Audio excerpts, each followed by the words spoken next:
Հարգելի հետևորդներ, հիշեցնեմ, որ Փասնիֆոն ուղիղ հեռարձակում է իրականացում քննչական կոմիտեի կենտրոնական մասնաշենքի մոտից։ Քիչ առաջ քննչական կոմիտե մոտ գործեց Շիրակի թեմի առաջնորդ Միքայել arczepiskopos Աջապահյանը,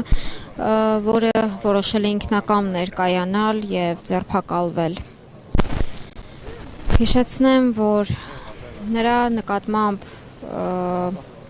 քրեական գործը հարուցվել է հունիսի 17-ին, շուրջ 1 տարի առաջ տեղի ունեցած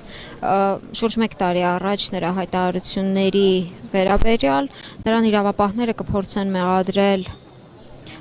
իշխանության զավթման կոչերի մեջ, իբրև նրան ձերբակալելու են դատարան ներկայացնելու հիմքով, այսինքն վարույթն իրականացնող մարմինը պատրաստվում է միջնորդություն ներկայացնել դատարան, նրան